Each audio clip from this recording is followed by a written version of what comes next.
¿Cuál es tu búsqueda? Estoy buscando una canción y que sea de puño y letra y con el corazón. ¿Para vos qué significa el rock? El rock and roll escupe verdades en el rostro de la sociedad.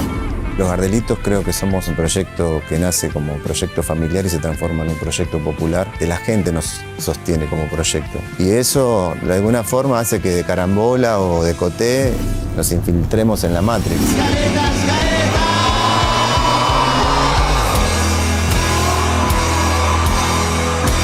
Tanta gente se sigue movilizando con los recitales de rock, quiere decir de que no está tan muerto como dicen que está.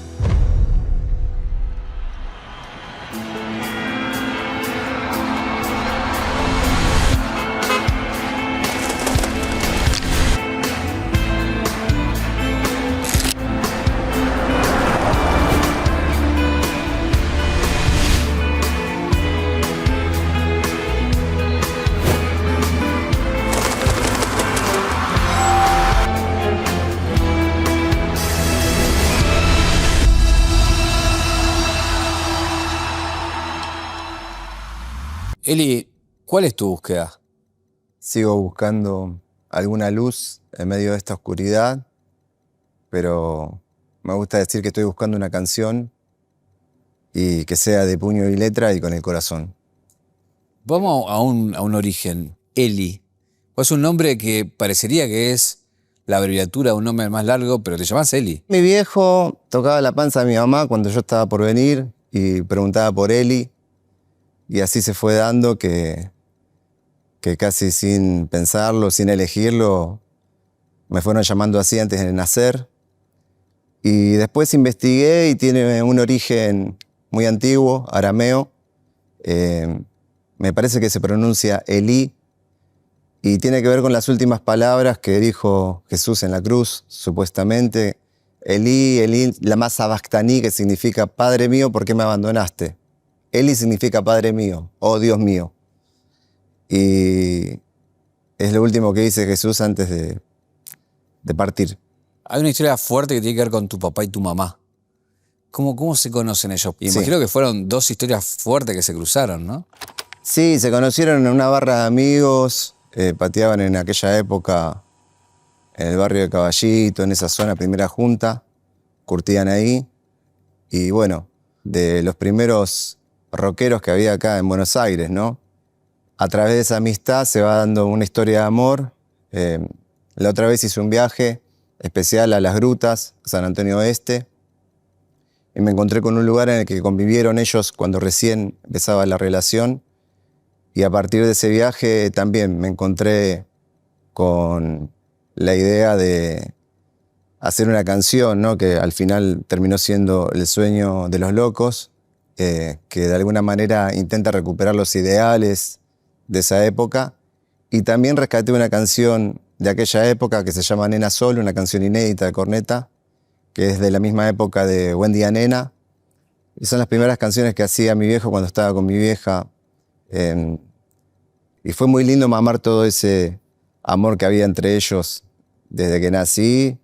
Y todavía se siente, más allá de la distancia, hace ya 22 años que mi viejo partió y sin embargo ese amor sigue intacto y ella sigue siendo fiel a ese mismo sentimiento. Es hermoso. Hay una parte que me gusta de la historia que, para situar en tiempo y espacio, tiene que ver con tus viejos, fines de los 70, yéndose a la tablada, donde dos rockeros se van a la tablada, y como para el barrio era raro, porque no era que era muy habitual en esa época, ¿no?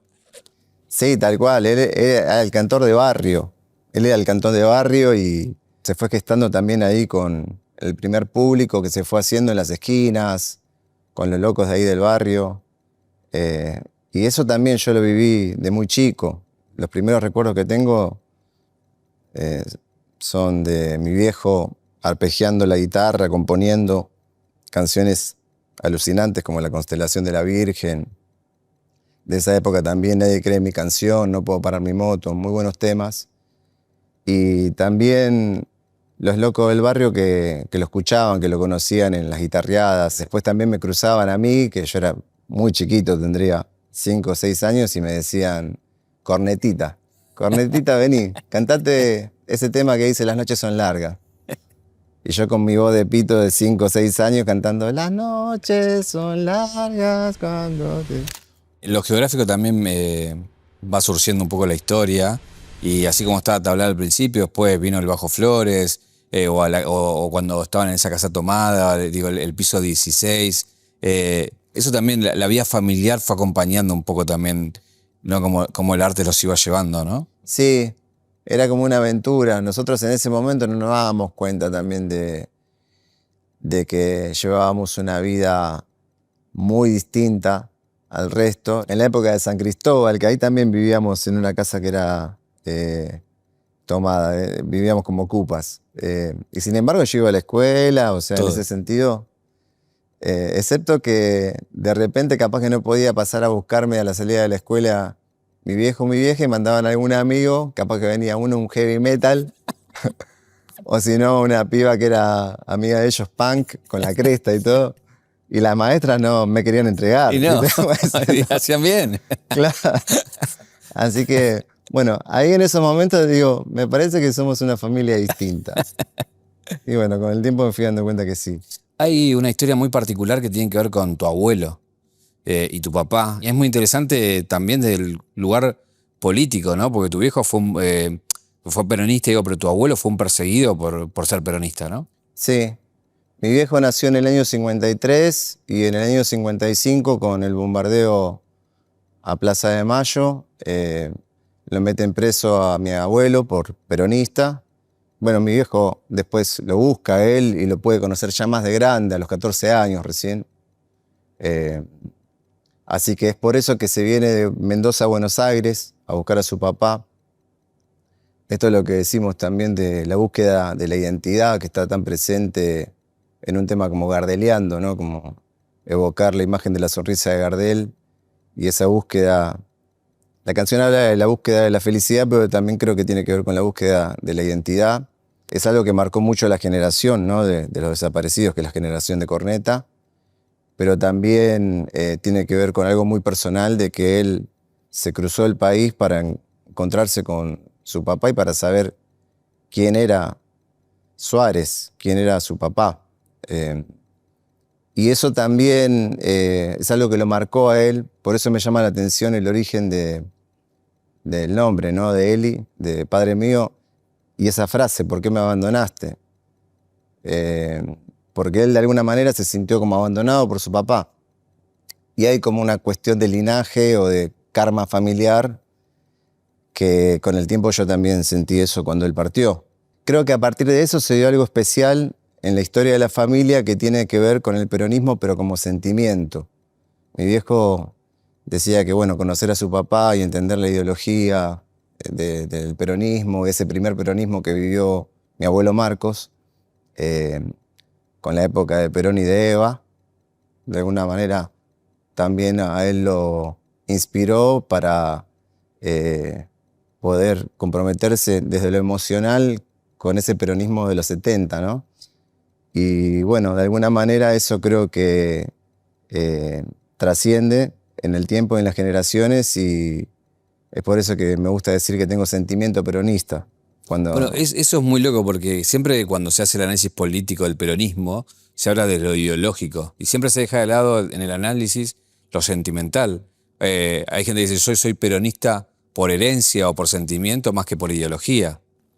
Claro, a mí me pasó de que escuchar esas charlas familiares y esas historias de Eva me movilizó de chico y por eso se dio que, no sé, a los 17 años andaba arriba del escenario tocando con mi viejo con una remera de Evita, esas cosas. Después, con el tiempo, también fui tomando cierta postura que tiene que ver con ese sentimiento que uno lleva arraigado de la misma sangre y también con una conciencia social que uno va desarrollando. Pero me gusta decir que es una cuestión de sentimiento en mi caso, porque lo viví así y es algo que en el tiempo se sostiene de esa manera.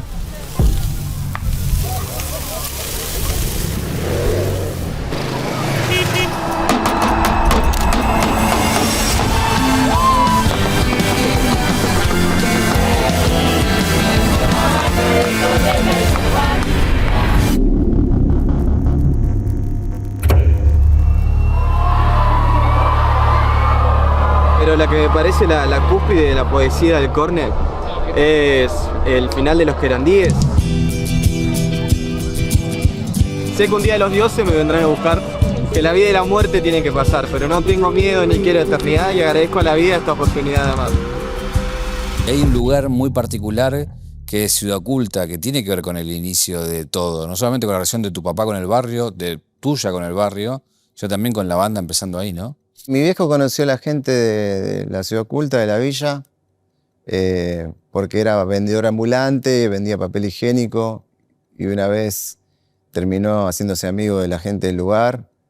Y con el tiempo también, cuando nací yo, me bautizaron ahí. Un cura de ahí de la villa me bautizó siendo bebé. Y también al tiempo fue la primera vez que subí a un escenario en el marco del festival Ciudad Oculta Rock, que se hace los 25 de mayo desde el año 84. En esos primeros festivales también Corneta estaba ahí presente. Y con el tiempo él me invitó a tocar la guitarra, esta misma guitarra que uso ahora, me la había regalado ahí cuando tenía 15 años, me invitó y participé como invitado de su show de Los Gardelitos. Así que es algo que nos ha marcado de alguna manera y por eso también terminamos haciendo un disco que se llama así, Ciudad Oculta, y que juega un poco con esa idea poética de una ciudad que se oculta y que se puede ver con los ojos del corazón, como tratar de conectar con lo esencial, que se ve con los ojos del alma. Así que por lo menos toqué 13 veces, 13 25 de mayo, y muchas historias de ollas populares, de locro, de compartir ahí con la gente. Es algo que nos marcó, ¿no? De ir ahí al hondo bajo fondo donde el barro se subleva, como diría el tango, ¿no? De lo que es la sociedad misma. Estar ahí con la gente, directo.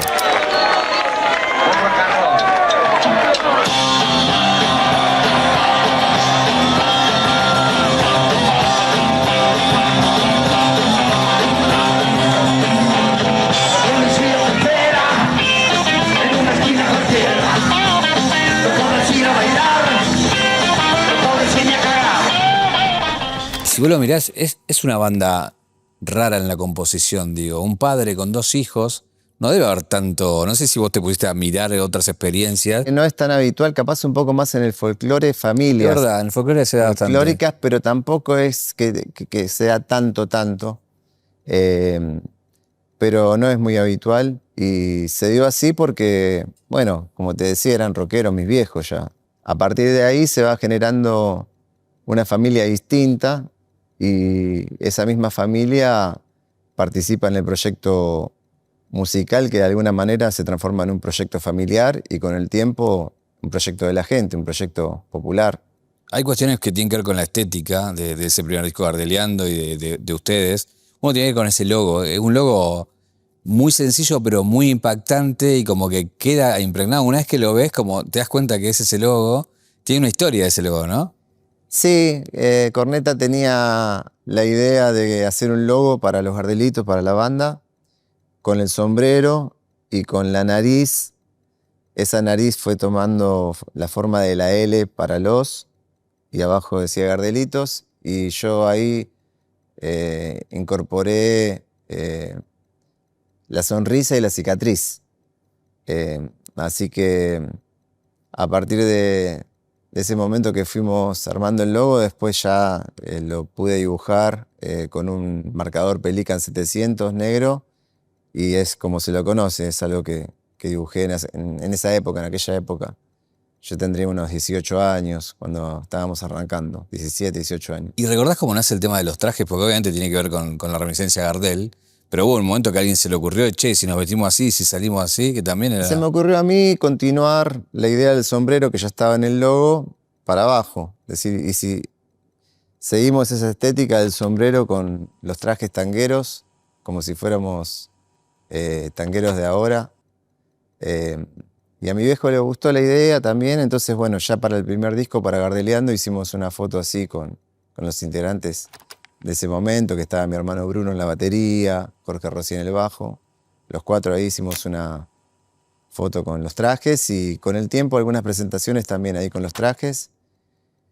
Y se fue dando con el tiempo que también quedó como una estética del grupo para el vivo, que tiene que ver con algo que está completamente fuera de la época o de la moda, ¿no? Que es una pilcha que le da un toque como teatral, me parece a mí.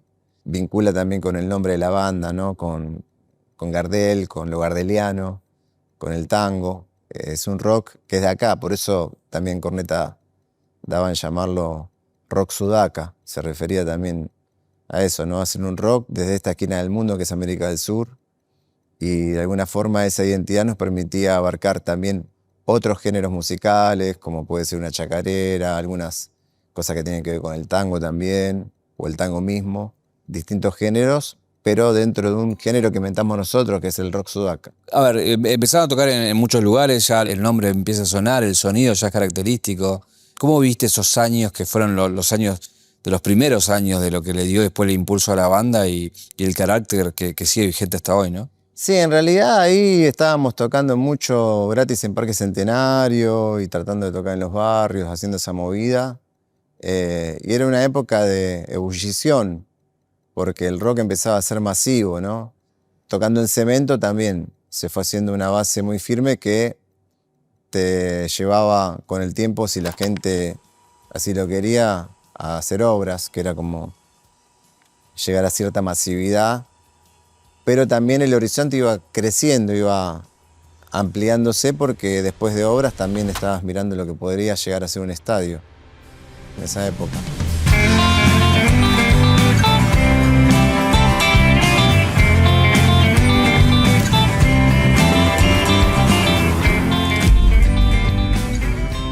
Eli, estamos en un lugar emblemático en el Abasto. ¿Qué significa para vos, o qué simboliza Gardel para vos y para ustedes, para la banda, ¿no? Para nosotros es el cantor nacional por excelencia y un referente indiscutido de la cultura popular. Más allá que nace como una imagen específica en una canción que es Gardeliando, y a partir de eso después surge el nombre de la banda, tiene que ver con la búsqueda de la identidad también.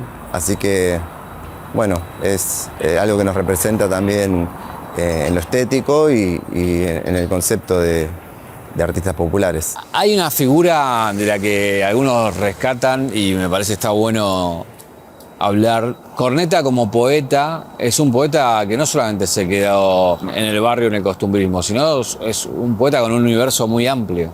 Sí, tiene un vuelo especial que él curtió de esa época de Luis Alberto Spinetta, y lo que Spinetta también trae al rock con el disco Artaud, que es introducirse a la poesía de vanguardia que había unas décadas atrás con el surrealismo.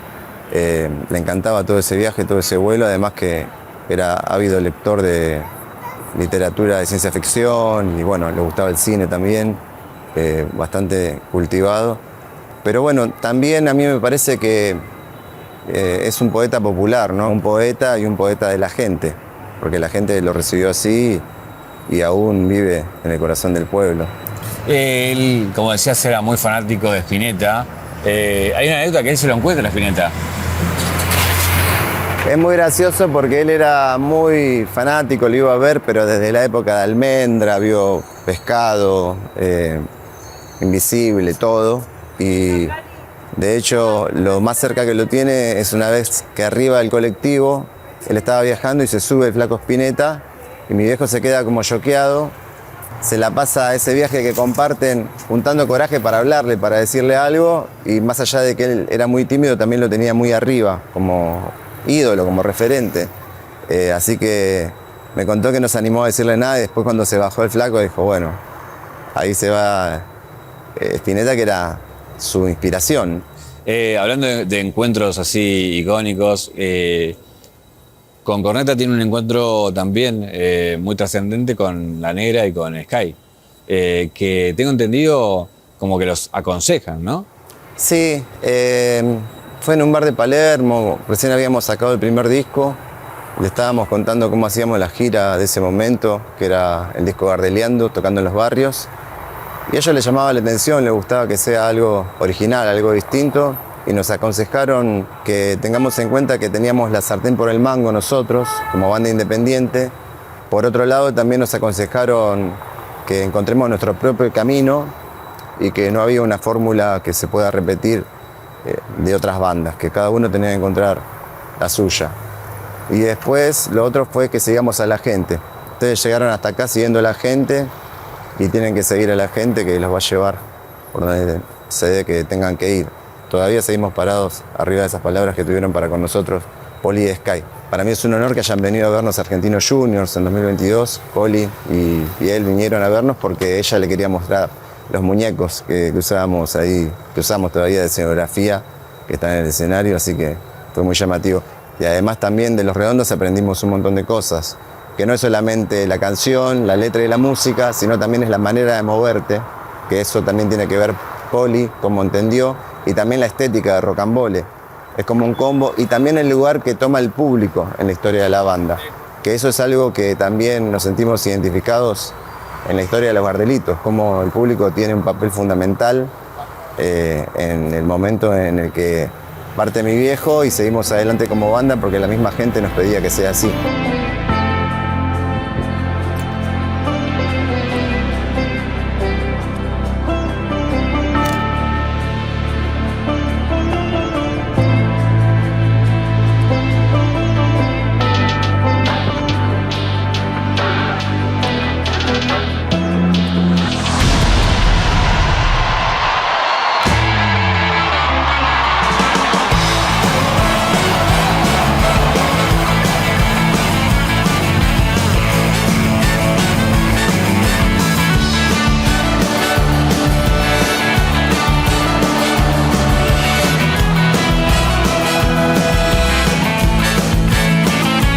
Hay un momento también que tiene que ver con la partida de tu papá. Vos te enterás de la partida de tu papá y sos quien tiene que contarle a tu mamá que tu papá ya no estaba entre nosotros. ¿Cómo fue ese momento? Había pasado que estuvimos mucho tiempo esperando para sacar el disco Tierra de Sueños. Estaba grabado en el 99, con esa primera formación de Bruno en la batería, Jorge en el bajo, mi viejo y yo en guitarras y voces. Y finalmente sale en 2004, un 1 de mayo, y una semana después mi viejo se va, y cuando ya está la noticia de que él había partido, me avisan a mí, me encontraba ahí en el piso 16. Porque pasan varios días hasta que te enterás, ¿no? Pasan 5 días, sí, hasta que nos avisan. Porque él estaba sin documento, entonces no lo podían identificar y bueno, nos avisan a nosotros, pero bueno, golpean la puerta del departamento, atiendo yo y era un policía uniformado que venía a notificarme. Así que a partir de eso después me toca avisarle a mi vieja, esperándola en un barcito ahí en la avenida Cobo, para que saliera de la escuela. La voy a buscar, la salida de la escuela, vamos caminando y bueno, ahí en el bar nos sentamos y ahí me toca decirle que no le pude decir. Es como que ella se dio cuenta porque le fui haciendo como una introducción de que habían venido a avisarme, que bueno, sobre lo que pasó con papá, con Corneta. Y en ese barcito, en esa mesa del bar, hubo un silencio que lo dijo todo, porque no le pude decir. Y en ese silencio sonó en la radio justo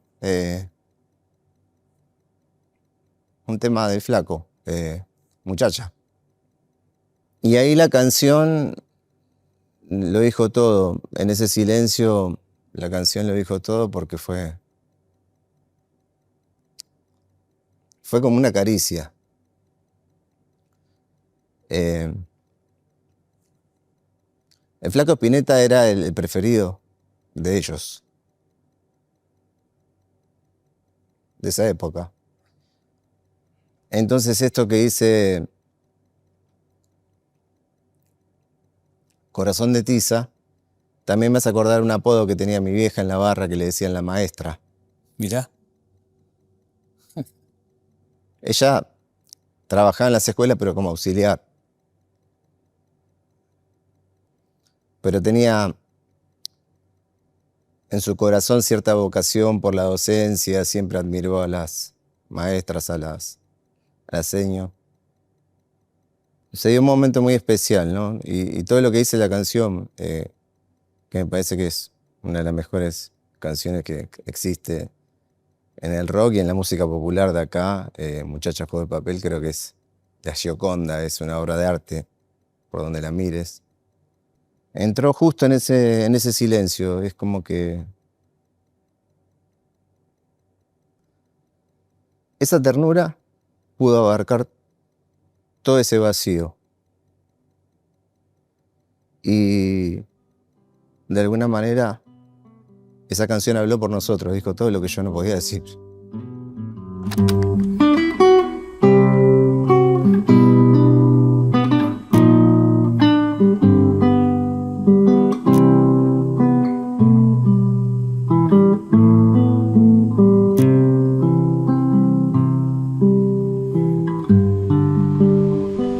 Y hay una decisión que vos tomás ahí, que digo, con todo ese contexto, que tenías una fecha y decidís hacerla igual.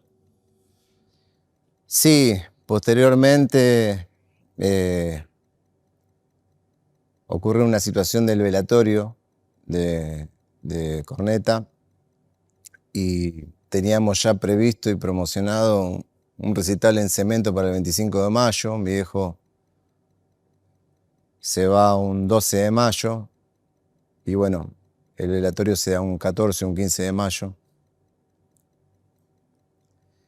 Me acuerdo que cuando estaba entrando al velatorio de Corneta, como había salido el disco hacía 2 semanas, Tierra de Sueños, estaba sonando una canción en específico que es Los Moáis, que habla del misterio de la isla de Pascua y de los gigantes de piedra.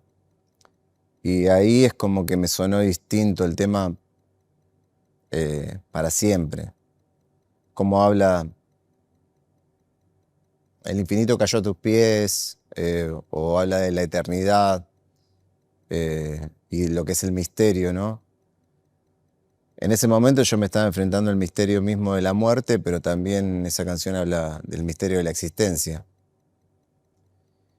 Y de alguna forma cuando estoy entrando al velatorio de Corneta y suena esa canción que la gente la estaba escuchando en la vereda, venían poniendo ese disco y es el segundo tema, la segunda canción del disco, es muy fuerte porque me encuentro con una piba que me dice que llore, llorá.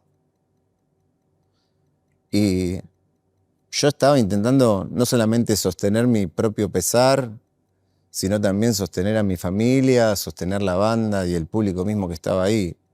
No pude llorar esa vez. Pero eso me costó también bastante porque después con el tiempo, me pasaba muchísimos años después de quebrarme en algunas canciones, me quebraba y bueno, es algo que uno bloquea en un momento como un mecanismo de defensa y después de alguna forma lo tenés que destrabar para que te permita volver a conectar con tus emociones, con tus sentimientos, volver a sentir. Y al tiempo sí, se dio de estar arriba del escenario tocando en Cemento y cantando por primera vez, porque antes yo hacía coros nomás, para toda esa gente que estaba colmado el lugar. Fue muy loco lo que ocurrió. Y también hay una coincidencia muy particular, que es que todos los 25 de mayo solíamos empezar con la chacarera, por ser una chacarera, ¿no? Y lo que es 25 de mayo con ollas populares. De hecho, en el tema Corneta, en el disco Ardileando, grita ollas populares. Era muy clásico de los 25 de mayo abrir con ese tema. Y abrimos nuevamente. Y lo que dice esa letra, cuando arranca, es: el día que yo me muera no quiero ir al cielo. Quiero quedarme cerca para hacer tu consuelo. Se llama Volveré en tus ojos.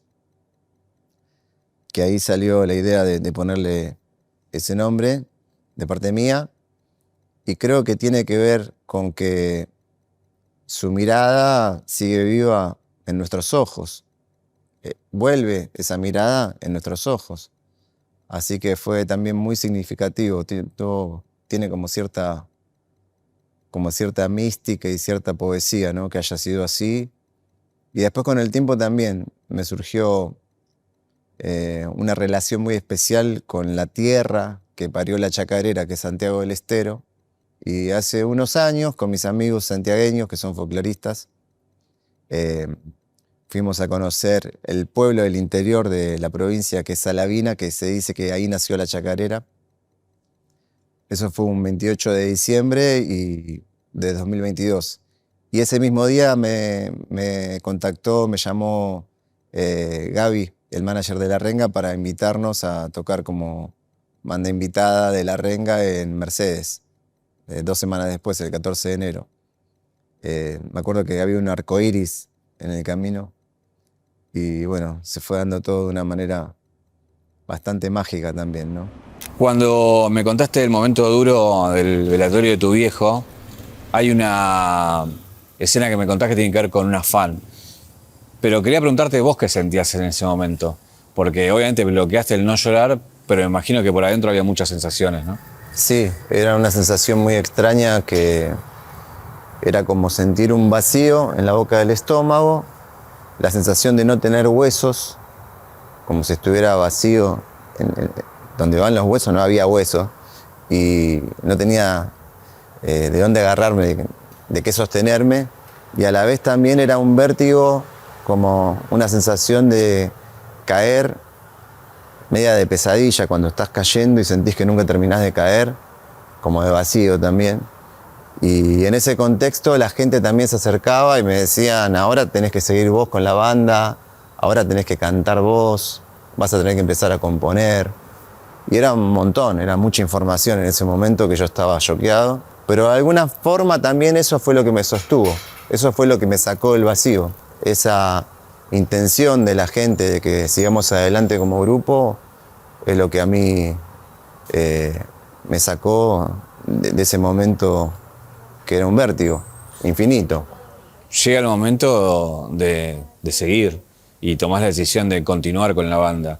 Y hay un legado del cual hablamos, pero después, digo, hay lo nuevo. Y ahí te pone a vos en otro lugar, ¿no? Sí, el legado creo que tiene que ver con esto de Gardel, ¿no? Es como la herencia también, ¿no? Como dice la canción Gardeliando, la ciudad que alguna vez era totalmente de él y ahora es tuya la ciudad, ahora es nuestra la ciudad. Me parece que el mayor homenaje que le rendimos a Corneta nosotros como banda es seguir adelante con los Gardelitos, y el mayor homenaje que yo le puedo rendir a él en lo individual, en lo personal, es hacer mis propias canciones para los Gardelitos. Por eso también ahí viene a mi memoria un momento que se da en el piso 16, que en la pared yo escribo: estoy enamorado de la vida, y abajo no sé qué flasheaba, puse Dios, como si fuera una firma, y después mi viejo viene y abajo de eso escribe: Dios sos vos, y después pone: tenete fe, si no estás pensando al revés. Y eso también fue algo que me sostuvo como para seguir adelante y para confiar en mí mismo, para tenerme fe. En tu faceta ya más de autor aparecen varias canciones, hay una muy emblemática que es de Puño y Letra, que tiene también una historia muy particular, ¿no? Puño y Letra sí, surge también en un momento en el que yo estaba siendo consciente de que escribía para los Gardelitos, para una fecha que tenía que ver con nosotros, porque era un 25 de mayo que estábamos por tocar en Córdoba.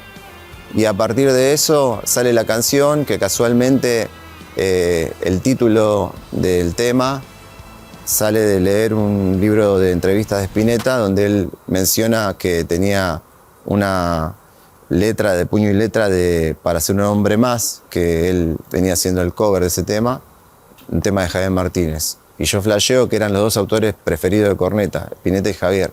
Y a partir de eso sale la letra de la canción, que empieza diciendo: pasan los coches ligeros en el barrio del Abasto, cualquiera se viene al pasto. Pasan los coches ligeros es medio como una referencia sin querer a un tema de Los Redondos, y en el barrio del Abasto remite a Gardel, pero también a Luca, asumo. Así que por ese lado también están los dos autores y artistas que más me influenciaron a mí. Pasó algo con esa canción que después Dura Tierra la reversiona, termina nominada a los Gardel y por casualidad de la vida termina nominada con una canción de Milo J, que también a su vez hizo un Tiny Desk con una remera de los Gardel. Sí, sí. Todo una conjunción de cosas que fueron pasando en el último tiempo, ¿no? Sí, ahí se dio porque Nos cruzamos con Mica Vita, que es la cantante de Duratierra, en una movida que había en el CCK. Y el año pasado, en 2025, ella me llama y me dice, nos enamoramos de tu canción. Le digo, ¿qué canción? Me dice, Puño y Letra. Me dice, esa es mía, le digo. Y bueno, ahí quedó la onda que querían hacer esa versión, que me querían invitar también. Me encantó la versión porque es una milonga campera y tiene muchísimo que ver con la forma que está constituida la letra en lo que son las estrofas, porque son sextinas. Muy al estilo del Martín Fierro, que lo tengo muy presente, también es una obra que me encanta. Y es algo que yo quería hacer también vinculado a lo nacional, para esa fecha que estrenábamos la canción también un 25 de mayo, pero en Córdoba. Así que así se fue dando que participé en esa versión. Me invitaron al Cosquín de Folclore, que fue una experiencia alucinante. Subí con la remera de Cafrune, porque también la figura de Cafrune inspiró a Corneta para hacer cantor y a la vez también a mí me inspiró para hacer algunas frases de la canción, de Puño y Letra.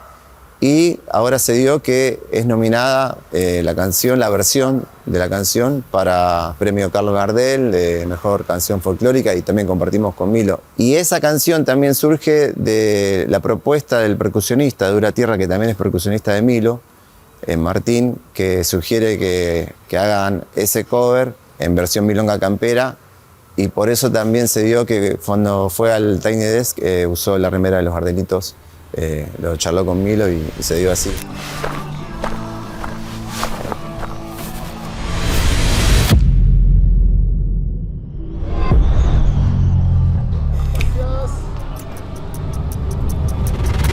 Lo que pasa es que también el primer tema, viste, es un tema nuevo y quiero ver cómo reacciona la gente, la cuarta vez que lo vamos a tocar.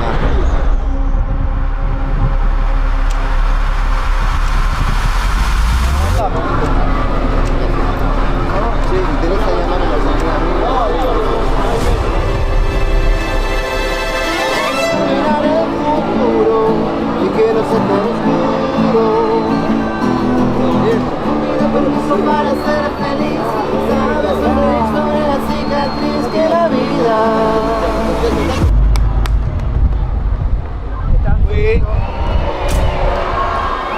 De estas particularidades que tiene Gardelitos, con toda esta historia que venimos recorriendo, entra justo en el momento donde hay señales, no sé, un tuit de Coscu diciendo qué banda los Gardelitos y la cantidad de reposteos de like que tuvo. Hay una cuestión más allá de la vigencia de la historia de los Gardelitos que está llevando a muchos pibes y pibas, ¿no? Sí, sí. De hecho, también cuando vinieron ustedes a cubrirnos ahí en Villa Ballester, tomaron a un nene que está súper compenetrado cantando el tema nuevo, El Sueño de los Locos.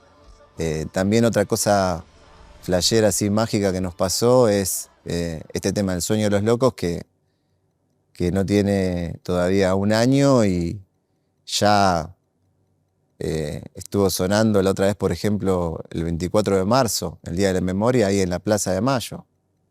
Eso fue impactante. De hecho, yo me enteré por el Pato. El Pato mirá. estaba ahí y en un momento yo le había escrito al mediodía a ver si nos encontrábamos y me dice, termina de sonar el último tema tuyo. Iba eso a la historia del Sueño de los Locos, porque digo, la letra es también, digo, tiene ahí un peso y habla de algo que parecería de modé para algunos, como diciendo, viste, hay hoy como una mirada muy única. De modé como la pilcha tanguera que usamos para tocar. Y sí, sí, me gusta eso.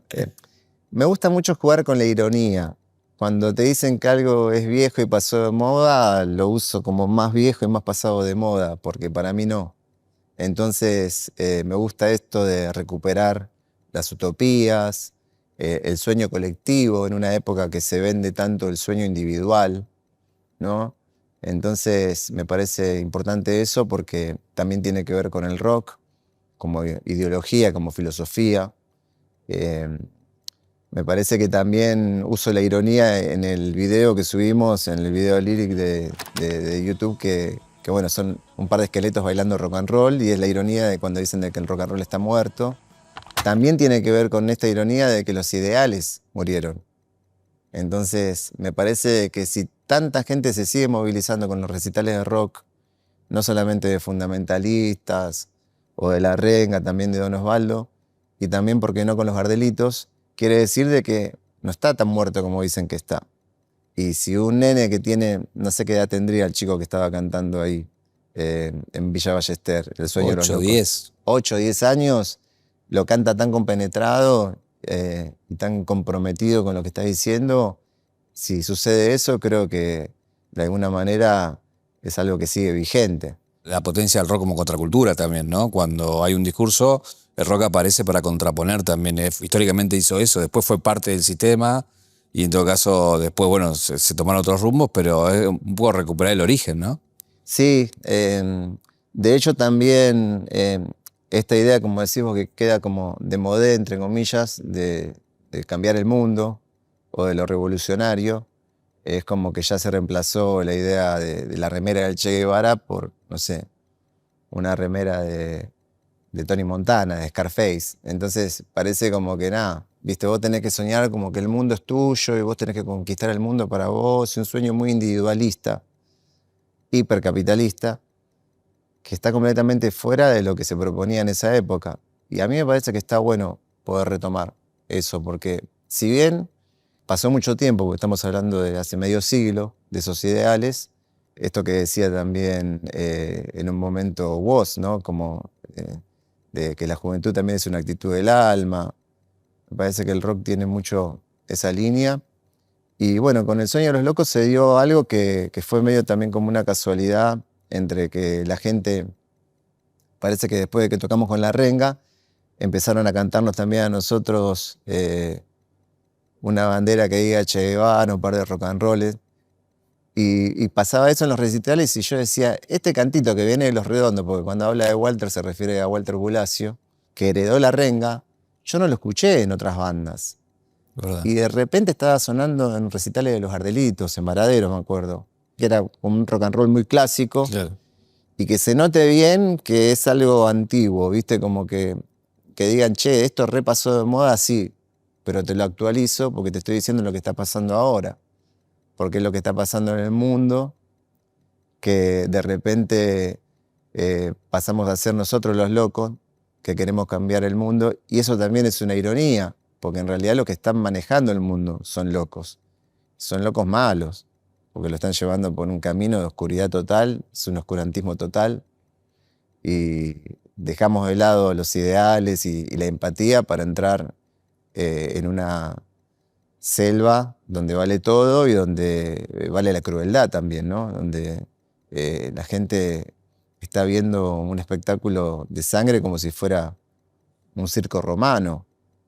Parece que retrocedimos 2000 años y se hace campaña diciendo tenemos que retroceder y volver 100 años atrás o 200 o 2000, no sé, a la esclavitud quieren llegar, ¿viste? Como desopilante. Hace unos años nomás, cuando escuchabas un tipo retrógrado, decías, este tipo atrasa 100 años.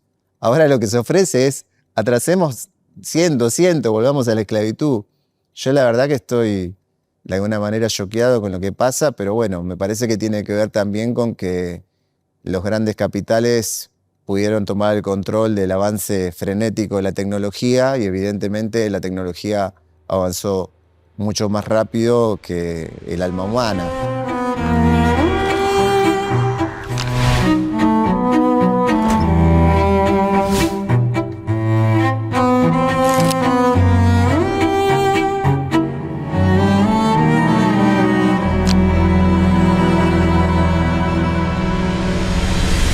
Eli, estamos en la casa donde nació Gardel, en la casa Carlos Gardel.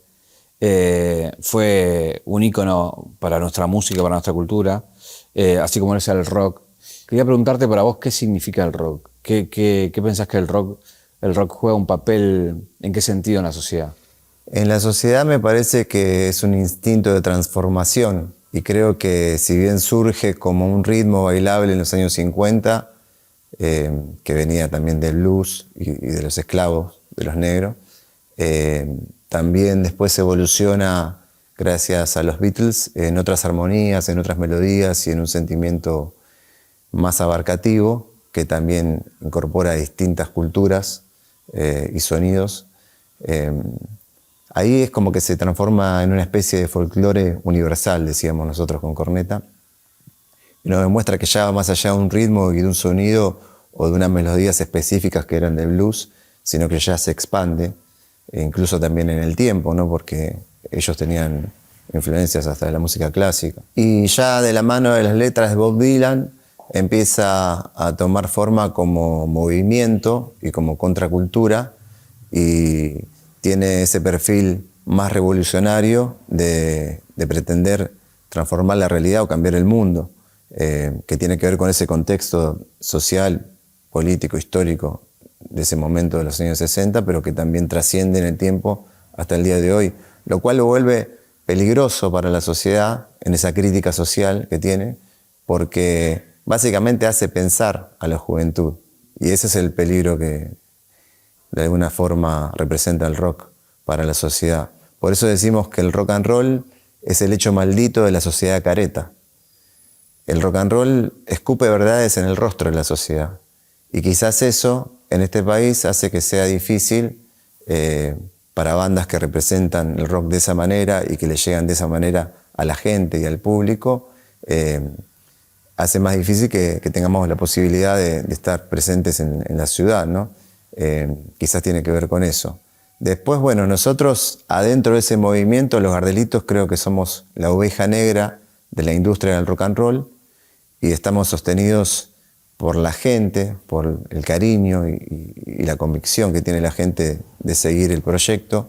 Es un proyecto que nace como proyecto familiar y se transforma en un proyecto popular, porque ya pasa a manos de la gente de alguna manera, y nosotros continuamos ese camino. Y es muy llamativo que en este contexto de estar al costado de ese mundo y ese mundillo, con una actitud bastante particular con respecto a no formar parte de lo que es esa industria del rock, como estar al costado de eso.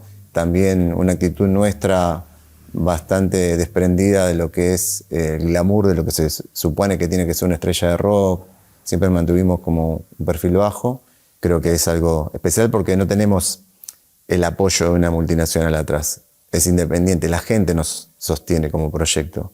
Y eso de alguna forma hace que de carambola o de coté nos infiltremos en la Matrix. Así que me parece que está bueno que suceda. Hay una nota que es la de Enrique Cienza al Indio, que se conoció mucho, ¿no? y fue circulando mucho estos días de que los psicópatas van a dominar el mundo. Pero ahí en esa nota del Indio habla de la tecnología que se va a llevar puesto al ser humano, y digo que no hay, cuando entra la tecnología no hay espacio para el humano, habla, y me parece que tiene que ver un poco con lo que vos estás diciendo. Y es una época de deshumanización. Por eso también me parece muy copado lo que dice Milo en un tema de humanizarnos.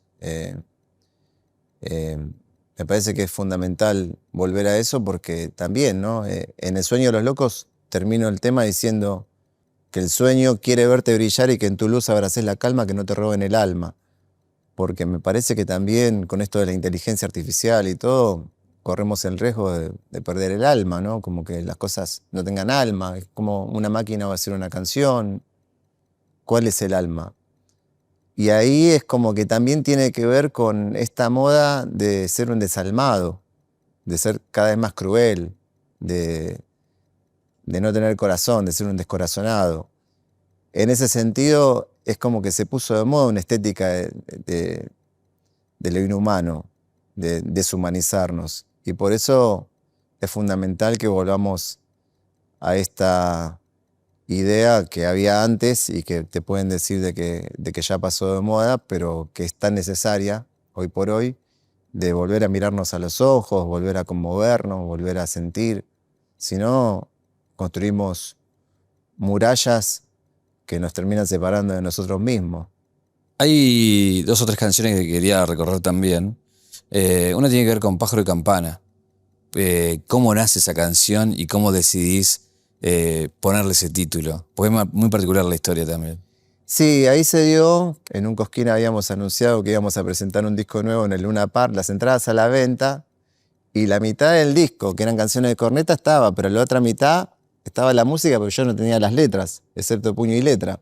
Me faltaba hacer la letra de 5 temas. Y esos 5 temas ni siquiera tenía un título, era solamente el género musical. En el caso de Pájaro y Campana era un chamamé que sonaba. Y a Mario Breuer se le ocurrió la idea de poner una arpa paraguaya, que casualmente era tocayo, se llamaba igual que corneta, Eduardo, como mi viejo. Y tocaba el arpa. ¿Viste? Era como muy, medio obvio todo, era como tan evidente que, che, le tenés que hacer un tema a tu papá. Claro. Y bueno, a partir de eso se da que lo conozco al chabón, además pegamos una onda bárbara con Eduardo, y le pregunto si sabe tocar Pájaro Campana, que es un clásico, una polca paraguaya instrumental increíble, que a Corneta y a mí siempre nos gustó, siempre escuchábamos Pájaro Campana. Y lo tocó tan bien y me transmitió tanto y cómo se fueron dando esas coincidencias que se me ocurrió separar pájaro y campana y jugar con el título. Soy bastante titulero en eso, ¿viste? Es como que Mezclas Raras también me salió con el título, después vino toda la letra, puño y letra también, y jugando con esto de la idea del puño y de la letra, que sería como el puño, la imagen de la lucha, y la letra es como la razón de esa lucha. Y ahora con pájaro y campana separado, es como que el pájaro me representa la vida y la campana se me venía cuando suenan las campanas cuando alguien muere. Entonces era como la vida y la muerte, y como mi forma de entender y aceptar que la muerte es parte de la vida. Y así fue saliendo la canción de Pájaro y Campana, que es para corneta. Se la dediqué a él y tiene una frase que dice: una guitarra blanca como la paz, que tiene que ver con su guitarra. Me puse a pensar por qué le encantaba tanto que sea blanca su guitarra, y no sé si tiene que ver con su autor favorito, que era John Lennon y los Beatles. El piano blanco, pensé en eso, y lo de la paz. Entonces, otra frase también que tiene que ver con una canción que a él le encantaba, el álbum blanco era su disco favorito de los Beatles. La felicidad es un revólver ardiente, está traducido, ¿no? Happiness is a warm gun. Bueno, jugando con esas palabras, una de las frases de Pájaro y Campana dice: un arma que dispara felicidad, que se refiere a la guitarra, ¿no? A una guitarra. Y por eso digo que es el día de hoy que nosotros estamos trabajando para darle alegría a la gente. Creo que también la música es como una trinchera para defender la alegría, ¿no? Y es como cuidar el estado de ánimo, como decía el Indio también, cuando más lo necesitamos, ¿no? Con todo lo que pasa en el mundo y en este país, que no es la excepción a la locura que está predominando en los tiempos que corren. Hay planes que ya me contarás, pero cada vez viene creciendo más y es un público que va por un lugar paralelo, donde la independencia de la banda por un lado, la forma de comunicar, la prensa no los toma, sin embargo sigue creciendo y creciendo. ¿A qué lo atribuís? Tiene que ver con una especie de contracultura criolla que se dio acá, de la mano de Los Redondos, si se quiere, y también heredado y continuado por La Renga. Entonces es un público que no encontró representación en otros artistas. De alguna forma también el Pato le habló con Callejeros a ese público, a esos invisibles que nadie quería ver, y también Corneta. Entonces, bueno, continuamos de alguna forma lo que es esa rama adentro de lo que es el movimiento de rock, que es bastante amplio, pero creo que tiene que ver con eso, con un rock que es de acá y es de la gente, es popular. Coronamos ahí con un Argentino Juniors, que tenía que ver con hacer toda la discografía que teníamos nosotros, que son 5 discos. Los tocamos enteros durante 5 horas. Fue un show bastante épico.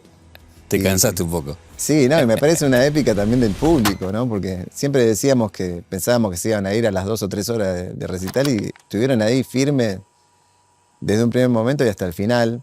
Pero dentro de todo lo llevamos bien. El que se cansó un poco fue el batero, Toto, pero en el anteúltimo tema, que era el 60. Hicimos 61 temas, así que aguantó bastante. Hablamos del linaje, pero también hay un linaje que tiene que ver con Corneta, pero un linaje cultural y musical que tiene que ver con vos y que tiene que ver con todas estas bandas que venís nombrando. Tenemos el esto que hablaste, que es el tarot criollo. Y son más cartas, ¿no? El tarot criollo surge como idea estética de lo que es Sortilegio de Arrabal, un tarot de los Gardelitos, que yo le digo tarot criollo porque son personajes de la cultura popular. Che, acá hay 6 nada más. Voy a ponerlos acá arriba de la mesa. Cada uno es un personaje. Lo que te invito es a que lo des vuelta y me digas algo de cada uno de ellos, de los que tocan. Así que dejo el trabajo en tus manos, que lo dé vuelta y me digas qué salió y qué me puedes decir. Mirá. Justo. Y hoy que estamos grabando el 12 de mayo, que es el aniversario de la partida. La primera carta que sale. Contame, ¿qué es el ermitaño? Y bueno, ¿qué me puedes decir de la carta de corneta? Hay una anécdota. Si bien, viste, es muy conocida la imagen del ermitaño, que también lo usaba Led Zeppelin, ¿no? El viejo con barba blanca y con el farol. Acá está con un fondo de adoquines, pero si te fijas, la pilcha que tiene que ver con una anécdota de cuando vino a tocar La Renga con nosotros en Cemento. Teníamos un recital previsto en IMPA, en la calle Querandíes, ahí por el barrio Caballito, que no se dio. Entonces terminamos haciendo ese recital que era para la época del Día del Niño, en Cemento en un martes. Y en ese momento se habían hecho amigo mi viejo con el Tete de La Renga, con el bajista, y le comentó lo que pasó y Tete se solidarizó. Gran persona el Tete. Genio. Tete de la gente. Es un genio. Bueno, ahí nos dio una mano enorme porque habló con La Renga para que La Renga venga a tocar de soporte de los Gardelitos. Una locura, hay videos de eso en YouTube. Está Chizo tocando con la guitarra esta. Increíble. Aparte, me parece que era 2001, 2002, ellos estaban haciendo Cancha Huracán. Y de boca en boca tocan en Cemento y de los 800 que llevábamos nosotros, trajeron 800 más que se llenó. Fue impresionante. Se llenó Cemento. Entonces, en ese momento aparece el que era fotógrafo de esa época, amigo de ellos, Pablo Freites, en el camarín y le dice al Chizo, che, ¿qué onda? ¿Qué pasó acá en el camarín? Se coló un ciruja que está ahí tomando vino. Y era el corneta que andaba bastante mal vestido y barbudo y tomando, no sé, un tetrabric. Que este se pensó de que era un ciruja que se coló en el camarín. Y el Chizo le pega un codazo y le dice, no, boludo, ese es el cantante de los Gardelitos, le dice. Es corneta. Entonces le pedí al dibujante que lo dibuje como un linchera. Dame vuelta a otra. A ver, upa. Luca. Bueno, lo nombraste al pasar hoy, ¿no? La templanza. Que está con 2 botellas de ginebra, en vez de jarrones son 2 botellas de ginebra. Sí, me parece que es la templanza que él pudo encontrar acá en Argentina, en Córdoba, para Sumo, que creo que Es una banda que te pegó mucho. dio vuelta a todo, sí. Renovó todo. Me encantan las entrevistas de Luca Prodan, me parece. Ah, es Una honestidad. Es muy buena esa palabra, honestidad. Es un artista muy honesto, es verdad. Y Me siempre encanta, lo fue. sí. Podés coincidir o no con lo que dice, pero bueno, muchas cosas coincido. Me encanta cuando él dice que le gusta a la gente que es gente. Después, no es que comparto exactamente el mismo punto de vista con respecto a otros referentes, pero entiendo perfectamente cuando se refiere a que le gusta a la gente que es gente.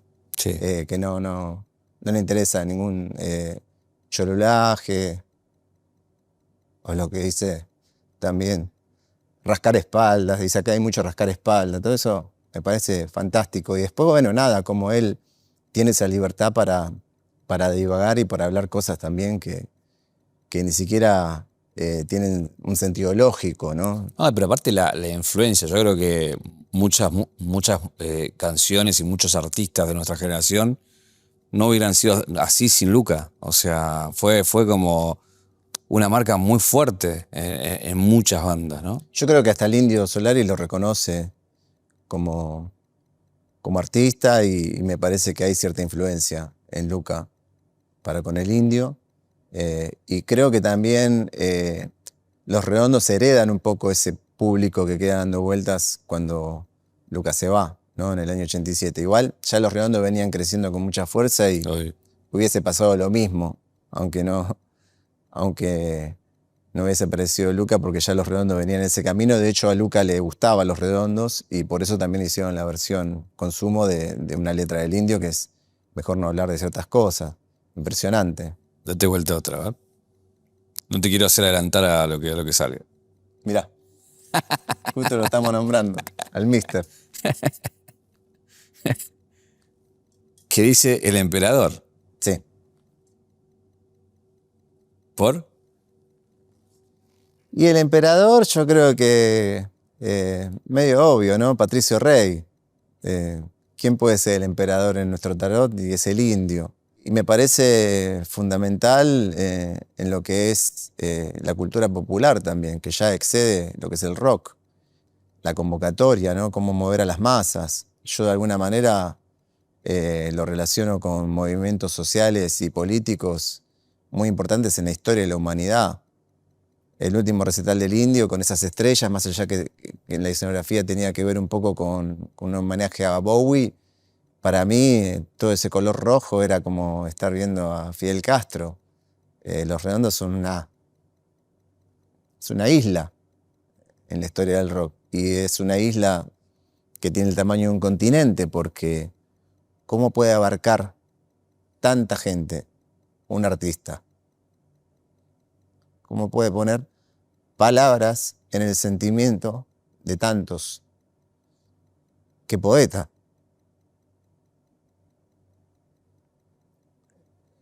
Eso es algo que de alguna manera nos marcó el camino, al rumbo a lo que vino después, que también es la renga, como decíamos. El Pato, que en la primera charla hablábamos de Los Redondos también.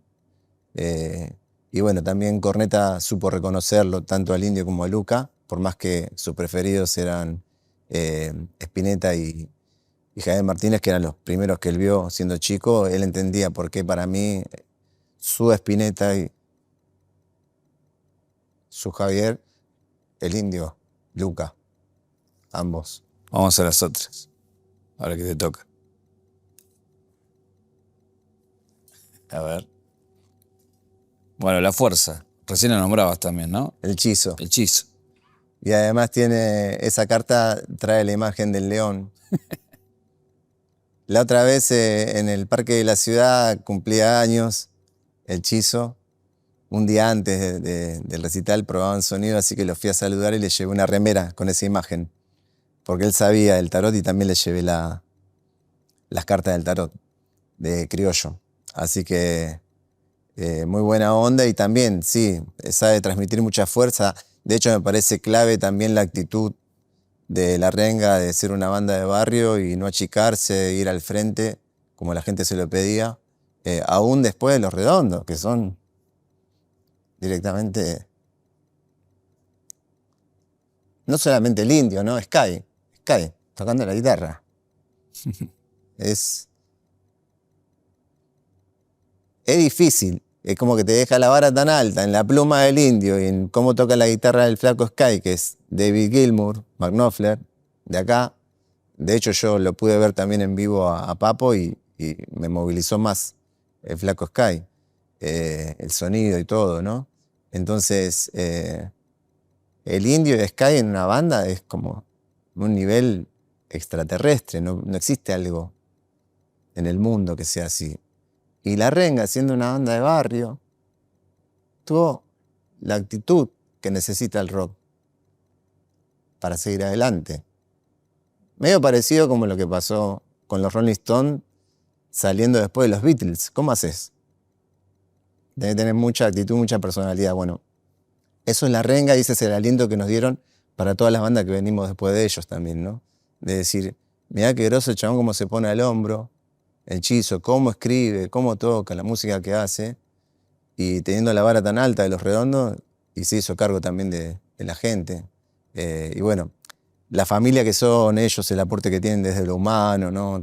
También Tete ahí, bueno, Tanque tocando la bata y todo, y Gaby, que entiende perfectamente.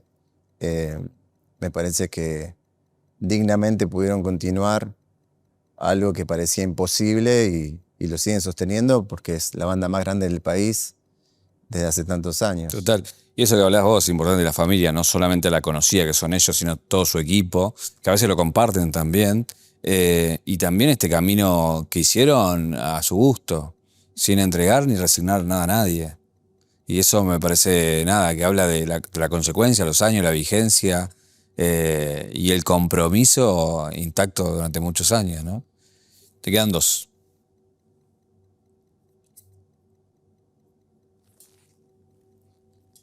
Bueno, el Pato, la justicia. Pasó esto de que cuando parte mi viejo canto por primera vez en Cemento ese 25 de mayo y el Pato estaba ahí en el camarín. Y me dijo, lo que necesites de callejeros, de mí, contá con nosotros. Lo que sea. Ese mismo año, 2004, 30 de diciembre, sucede Cromañón. Y bueno, yo siempre que pude estuve acompañándolos, pero también más allá de porque él me demostró la persona que es y que sigue siendo. Y el último tiempo hizo un trabajo personal muy fuerte de enfrentarse a ese mismo dolor, a eso mismo que él tuvo que bloquear en un momento y estar un 30 de diciembre cantando para los sobrevivientes con Don Osvaldo en el Obelisco. Y creo que a partir de eso también hizo un laburo impresionante y ahora se lo ve mejor que nunca, me pone muy feliz. La última carta. Y esta ya sabemos quién es, ya está cantada. El inspirador, el mago.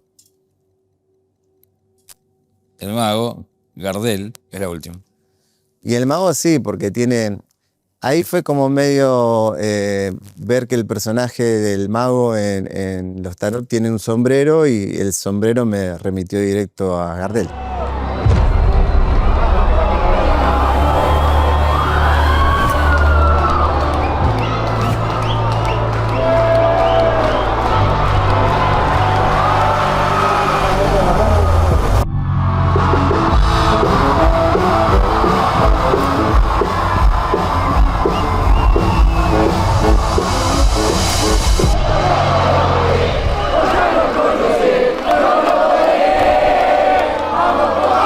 Hace rato que no andábamos por acá por la zona, así que gracias por recibirnos de esta manera, siempre con el mejor. Muchísimas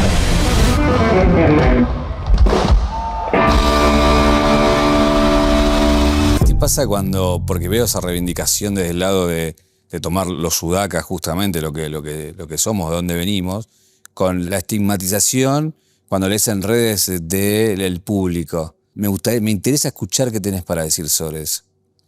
Y nosotros, por ejemplo, por el hecho de salir del Festival de Ciudad Oculta, de tocar en las villas, también es como que por venir de una villa, por ser villero, cargamos con cierto estigma. Y me encanta la actitud, por ejemplo, de la Garganta Poderosa, de reivindicar la cultura villera y llevarla más allá del prejuicio que se tiene. Algo de eso nosotros también tuvimos, ¿no?, como actitud en definirnos como rock sudaca o en hacer un disco que se llame Ciudad Oculta, porque de repente estabas presentando ese álbum en Luna Park, en la calle Corrientes, pero estás hablando del barrio que te vio nacer.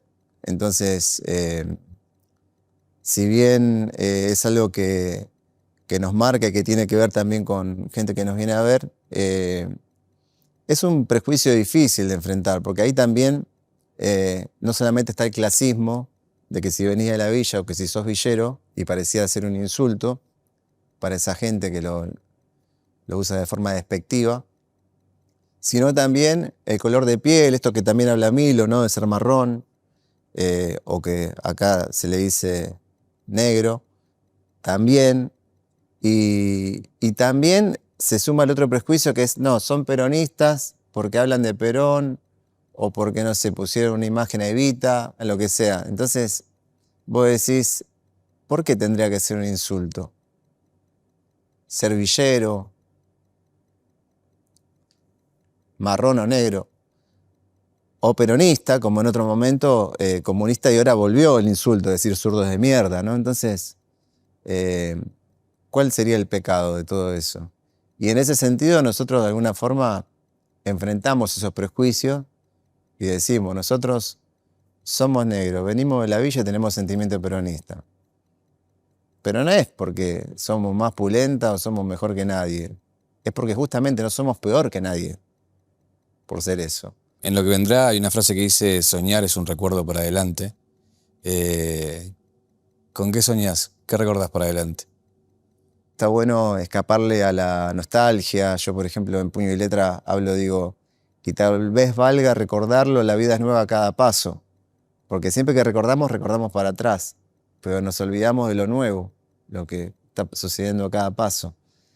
Medio parecido también a lo que decía el indio, para esta fiesta no nos olvidemos de nosotros, recordémonos, ¿no? Como eso, ¿viste? Que esa nostalgia, esa melancolía que suelen tener las fiestas, la Navidad, de que uno levanta la copa por el que no está, también está bueno mantener la copa en alto y brindar por lo que vendrá, que es la canción esa. Y de hecho también ahí esa canción que tiene ese principio más punk, como no tenía letra ni título, se llamaba Punk. Y ahí pensaba en el no futuro, Neo Future, y dije, bueno, al revés del Neo Future de los punk, tiene un sonido punk, pero habla de lo que va a venir, de poder transmutar el dolor en poesía y que la música sea guía de lo que vendrá. Así que en ese sentido también ahí linkea con lo que hablaba en Puño y Letra de la esperanza de llegar hasta vos, de no perder el hilo de los sueños, también el sueño de los locos, que también lo estrenamos un 25 de mayo, y también pensaba en esa frase de Puño y Letra que dice, el pueblo sueña despierto con la revolución, y ese sueño de revolución es el sueño de los locos que quieren cambiar el mundo. Entonces, es como decir esas mismas verdades o transmitir esa misma belleza, pero con una forma distinta y actualizarla en nuevas canciones. Eli, gracias por todo, por la nota, por la recorrida, por todo lo que compartimos para llegar acá. También porque sé que no hablas hace mucho, también por elegirnos y poder ser parte de la historia de Guerreritos en cuanto a su narrativa. Así que agradecerte, por favor. Y la última pregunta que tengo para hacerte es, ¿dónde está la magia para vos? El Arrabal, el barrio, que es lo que está más allá de la General Paz, sería nuestro público es mucho también del conurbano y del interior, es de donde viene la gente que nos viene a ver, que nos sigue. Entonces, tiene un poco que ver con eso, pero sí, si vamos a profundizar en eso, la magia está en el ojo del que la ve. Y ellos nos ven como si fuéramos magia por el cariño que nos tienen y por la convicción que tienen en la música que hacemos y en lo que decimos en las letras. Así que me parece que si la magia está en el ojo del que la ve, quiere decir que ellos son dueños de alguna manera de esa mística que ven en nosotros. Por eso Los Gardelitos empezó como un proyecto familiar y terminó siendo un proyecto popular, porque ahora pertenece a ellos.